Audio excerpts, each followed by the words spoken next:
everyone, and welcome to Brown Minds, a program where we explore how people think, feel, and act when they are part of a crowd. My name is Hanh. And my name is Chi Minh City. In each episode, we take a familiar situation from everyday life and look at the psychology behind it. Because when individuals come together, their behavior often changes, sometimes in ways we don't realize. And today's topic is one that many of us have experienced, whether we notice it or not. It's called bystander effect. A phenomenon that explains why, in crowded situations, people may hesitate to help, not because they do not care, but because of how responsibility is shared within a group. So in this episode, we will be breaking down what the bystander effect is, where it comes from, and how it plays out in real life. And by the end, we'll ask an important question: how can we move from being passive bystanders to active ones? When we look back at those clips, many of us might recognize ourselves not as the person in trouble, but as someone standing nearby. And what we are about to explore today is the psychological phenomenon behind those reactions. It's called the bystander effect. Have you ever seen someone in danger or in problem, surrounded by people, but no one helped? That situation might look like indifference, but in many cases, it's something called the bystander effect. The bystander effect is a psychological phenomenon where the more people are present, or less likely anyone is to step in it. Why?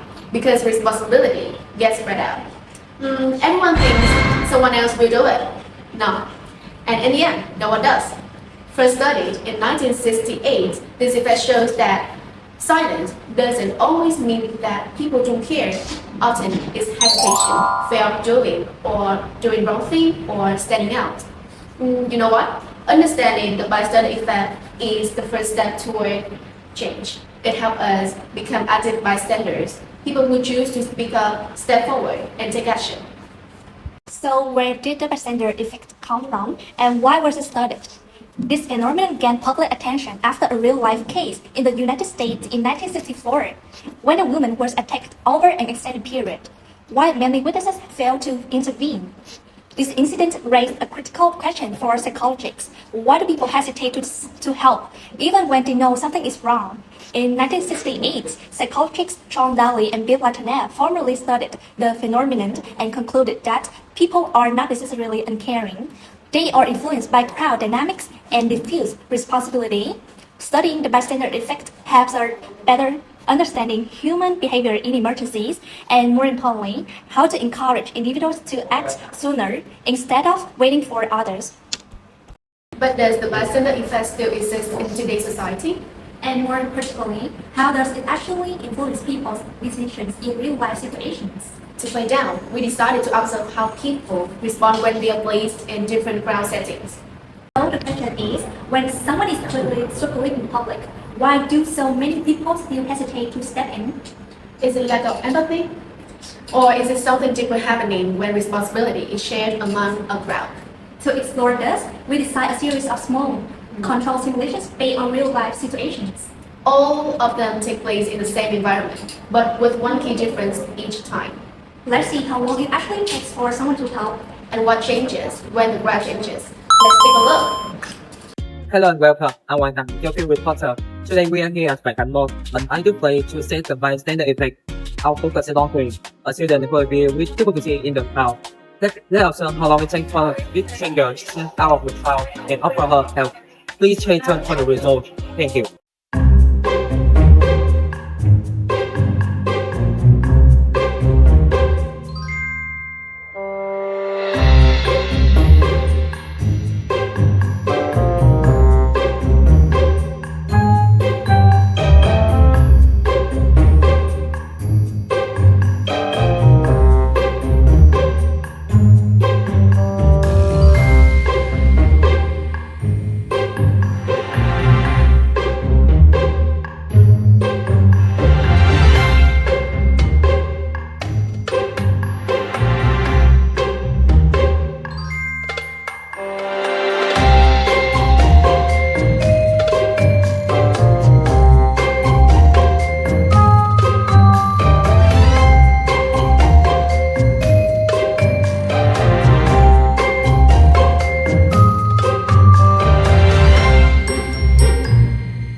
simulation, the environment is crowded, yet almost no one stops to help.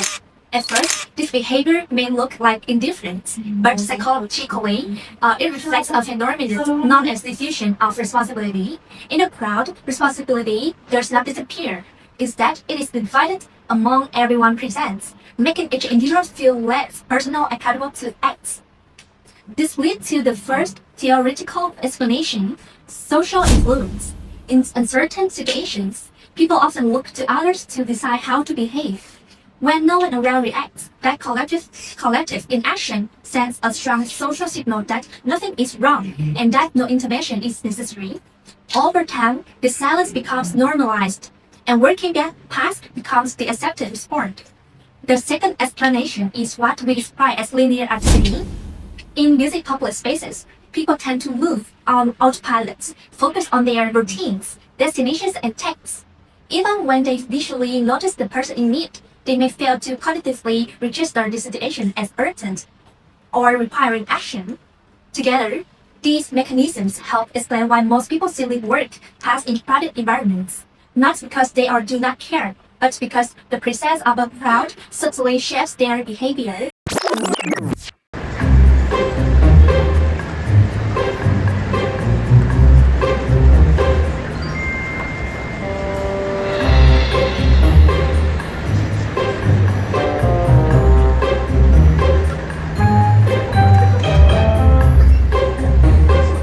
As you can see in the second simulation, with fewer people around, the difference is much clearer.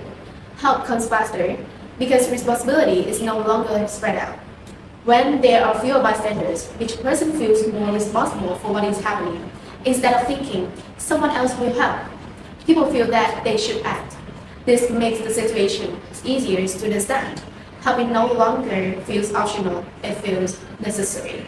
When responsibility is focused, not shared, the bystander effect loses power, and people are more likely to act. So far, we have seen how the bystander effect works in our simulations, both in crowded and less crowded situations. But this phenomenon doesn't only exist in controlled settings, it happens around us every day, often without us even noticing. To better understand how people experience these moments in real life, we asked several students to share their thoughts. Let's now turn to our field reporter to hear directly from them. Lại giúp bạn Tuyền để chỉnh lại chia sẻ thì điều gì đã khiến bạn quyết định dừng lại để giúp bạn đó? Thì tại hồi trước mình cũng gặp cái trường hợp đó rồi, ấy là mình cũng trong cái trường hợp đó rồi, thì mình thấy bạn gặp trường hợp đó thì mình biết là sẽ bị hư á, thì hoặc là có thể là nó sẽ vướng gì đó thì mình mới nhắc bạn cất vào thôi. Vậy thì trước khi bạn quyết định giúp đỡ thì bạn có phân vân không? Có sợ điều gì không? Thì đương nhiên là có rồi, tại vì là mình cũng mới thấy bạn ở trong ngoài kiểu như là tâm lý mà gặp người lạ thì mình cũng sợ và mình cũng không biết là có nên giúp hay không, tại vì người lạ thì cũng sẽ có những người họ sẽ phản ứng theo tiêu cực, và cũng có người thì tích cực, nên là kiểu mình cũng hơi sợ cái đó thôi. Vậy thì điều gì là khiến bạn quyết định giúp một ai đó mà không có một sự do dự nào hết? Nếu mà không có do dự thì chắc là thấy người đó đang trong cái tình trạng cấp bách á, kiểu như là có thể là bị thương, có thể là trong tình trạng ảnh hưởng đến tính mạng thì mình sẽ giúp đỡ ngay lập tức. Rồi mình xin cảm ơn bạn. Based on these responses, we will now explain how people decide whether to help using the 5-step helping model. Step 1, noticing that something is happening. Without awareness, no action occurs. Step 2, interpreting the situation as an emergency. The more ambiguity it is, the less likely people are to help. Step 3, taking personal responsibility. In crowds, individuals often assume someone else will intervene. Step 4, knowing how to help, calling emergency services, alerting authorities, or offering direct support. Step 5, actually taking action. Research shows that the more urgent and clearly dangerous a situation appears, the faster people respond and the more likely they are offered to help. The issue is not lack of concern, but whether we recognize the urgency in time to act. So, how can we become active bystanders, people who take action? First, see yourself as the only witness. Don't wait for others, because if you don't act, no one may. Second, directly ask a particular person. This breaks the diffusion of responsibility in a crowd. And third, act within your ability. Call emergency services, alert authorities, or simply speak up. Sometimes a small action at the right moment can make a big difference. And this is the end of the episode. I hope that all you guys provide with better understanding about the simulation as well as the bystander effect. Thank you for staying with us until the very last moment. Your presence is truly making the journey meaningful. Goodbye, see you!